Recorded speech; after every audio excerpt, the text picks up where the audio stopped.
आपके साथ में एक छोटी सी कहानी जो प्रभु में बढ़ाने के लिए, आपको विश्वास में बढ़ाने के लिए मैं आपके साथ शेयर करना चाहती हूँ कि एक छोटी सी बच्ची थी।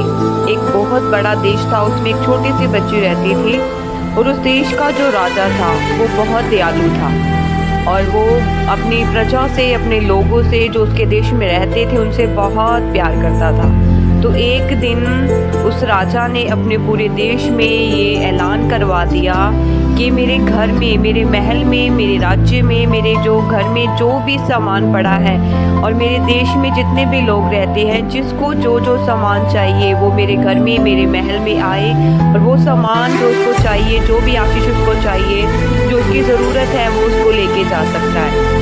जब आज्ञा निकली राजा की ओर से ऐसी, तो देश वालों ने जब उस चीज़ को सुना कि उस राजा ने ऐसी आज्ञा दी है कि जिसको जो जो चाहिए वो आके महल में उसको ले सकता है, तो बहुत से लोग पूरे देश में से राजा के महल में आने लगे और उससे बरकतों को, उनकी आशीषों को, जो उनको चाहिए था वो लेके जाने लगे।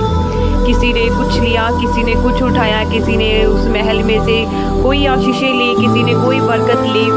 तो सभी अपनी ज़रूरतों के हिसाब से उन चीज़ों को राजा के महल से लेके जाने लग गए। तो इस सब के दौरान एक उस देश में छोटी सी बच्ची थी और जब उसको इस चीज़ का पता चला कि राजा की ओर से एक ऐसा ऐलान निकला है, तो वो भी उस महल में गई और महल में जाकर वो महल में राजा के सामने खड़ी है और राजा देख रहा है वो किसी भी सामान को नहीं उठा रही, किसी भी सामान पर हाथ नहीं लगा रही। तो राजा ने उसके पास जाकर उससे पूछा कि सभी लोग अपनी ज़रूरत की चीज़ों को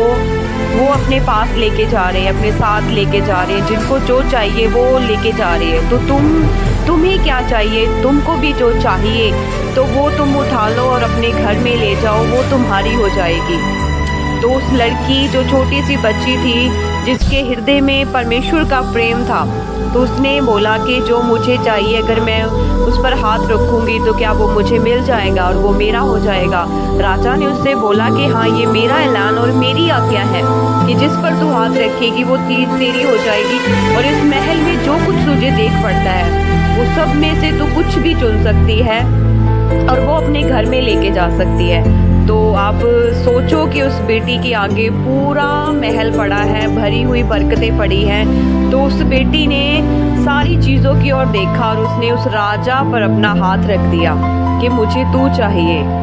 तो जब राजा ने उस चीज़ को देखा कि इस बेटी के जीवन में ये है तो उसको मैं चाहिए, तो उस राजा ने क्या किया, उस राजा ने अपना जो जीवन था उसके साथ बिताना और उसको अपने घर में रखा और उसका जो कुछ राजा का था वो सब कुछ उसने उस बेटी को भी दिया। तो इसी तरीके से हम भी अपने जीवन में, अपनी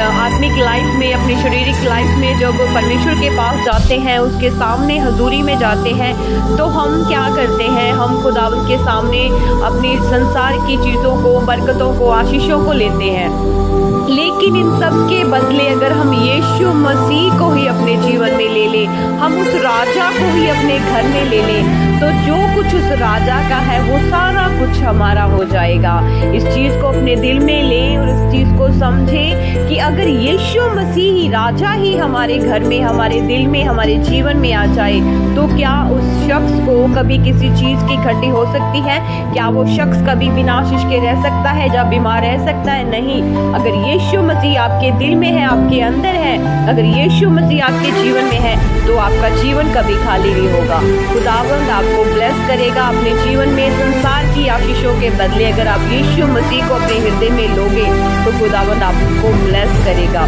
मैं चाहती हूँ कि इस वचन के द्वारा, इस छोटी सी कहानी के द्वारा परमेश्वर आप सबको ब्लेस करे और खुदावंद आप सबको आशीष दे। God bless you all.